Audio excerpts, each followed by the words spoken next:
Hey guys, Assalamualaikum. আমি chips me মানে মারা সারা ভাই আজকে একটা মারা খেলাম বড় ধরো বড় সড়ো একটা মারা খেলাম। এখন যাচ্ছি আমার মারা খাওয়ার আরেকটা ধাপে। ভাই প্যারা খেয়ে গেলাম বুঝছেন, কালকে পরীক্ষা, আজকে বাইরে বাইরে ঘুরতেছি, কি আর করার, মারা খাইলাম অবশেষে। No problem. এই যে আমার আরেক বউ, এই বউ হচ্ছে এক মারা, এরে পালতে পালতে আমি আমার সেমিস্টার ফি দিতে পারি নাই। তার জন্য স্যার বলে তোমার এডমিট কার্ড নেওয়া লাগবে না, তুমি ইয়ে করো, কী বলে ওই যে ওই যে হ্যাঁ কী জানি, হ্যাঁ তোমার পরীক্ষা দিতে হবে না, তুমি তোমার গাড়ি নিয়ে ঘুরো। আর কোনো স্যার ওটা তোমার গাড়ি নিয়ে তোমার বউ। আসলে মজা করলাম, পারা খেলাম বুঝছেন। এডমিট কার্ডটা দিল না,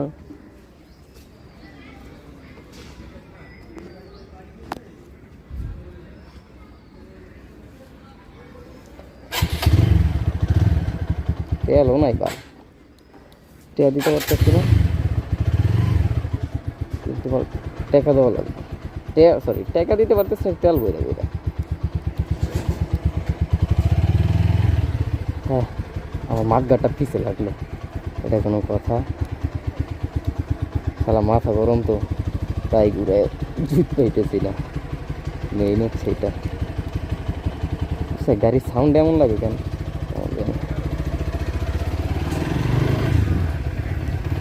আসলে এখন চলো আমরা যাই আমাদের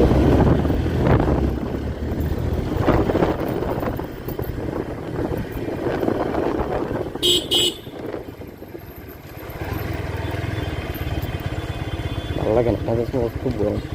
আসলে হাইসে হাইসে কথা বলতেছি, তার মানে এটা না যে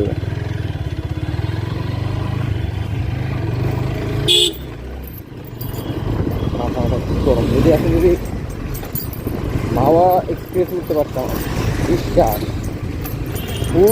পূর্বীর যে নাম কি, ওই নামটা তো দেখাই দিতাম। এতটা মাথা গরম, এতটা খুব গরমে যেতে।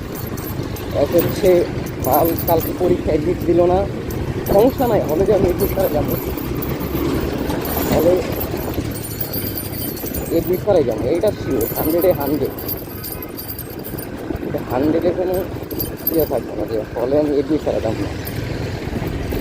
কিন্তু স্যার আপনি দেন নাই কে, এতগুলো ডে দিচ্ছি এই মাসে 9,000 টাকা, কিন্তু স্যাররা পুরো একটা হবে না, আরও দাও, সারা কিছু টাকা বাকি রাখে না, 50 টাকা করবো। ভাই এইসব ভর্তি না উচিত, প্রাইভেটে ভর্তি না হওয়া একদম 100 তো দিতে পারছে না আমার ঘর। বুঝছেন, ভালো কোনো ফর্ম ফিল করো, তা বললে কি তুমি বাহিরে যেয়ে ভর্তি হয়ে যাও, আমরা একটি টাইম দিই স্যার, তাহলে আমার তো মার্কশিট বা সার্টিফিকেট যেগুলো আছে সেগুলো আমাকে দিয়ে দেন, আমি চলে যাই। তখন আমাকে বলে কি কেন যাবা কেন, কিছু টাকা দিয়ে পরীক্ষা দাও। আমি তো কিছু টাকা দিতে বললাম, আমি আবার এই কথার জন্য আসি যে আমাকে দিয়ে দেন, আমি আবার পরীক্ষা দিই। মানে আমি তো কিছু স্যারের কী বলে এটা শুনতে পেরে, স্যার আচ্ছা আমি অন্য জায়গায় ভর্তি হবো, আপনার আমার মার্কশিট আছে প্লাস হচ্ছে আমার সার্টিফিকেটগুলো আছে, ওগুলো দিয়ে দেন সব, ওগুলো তো আপনাদের যে কোনো কাজে লাগবে না। বলে যে না, তুমি কিছু দিয়ে হয়তো পরীক্ষা দাও, আর না হয় পুরোটা ক্লিয়ার করে নিয়ে যাও। আমি আবার বললাম স্যার আমি যদি পুরোটা ক্লিয়ার করতে পারি বা কিছু যদি দিতেও পারতাম, আমি তো আসতাম না। আসলে দিতে পারবো না বলতে এমন না, দিতে পারবো কিন্তু আসলে দিন না, কারণ ভাই পালাগো আগে কেমন যাবো বোঝাই না, একটা বোঝাই না, তাহলে কি দিতে মন চায় কোন তো একটা বোঝাই,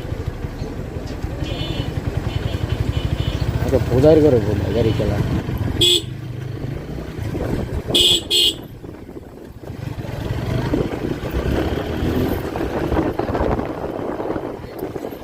খেয়াল নাই আমি জানি, আমি পিক আপগুলো দিচ্ছি, যদি ধরুন করে গাড়িটা আমার দেয়, আমার বাপজানকে ডাক দেও, খাইতে দেও, তার কাছে পাম নাই, কম হইলো 3 কিলো, পিছিয়ে যেতে হবে, পিছিয়ে তো যাওয়ার মতো সময় নেই, কেন অত জন যেতে পারবো না। কী করে ঝাঁকি রেখে দেবে বলছে, কয় গিয়ার আছে আমার গাড়ি, বাল 4 বিতে একটা সমস্যা, বাল মাথা ফিটার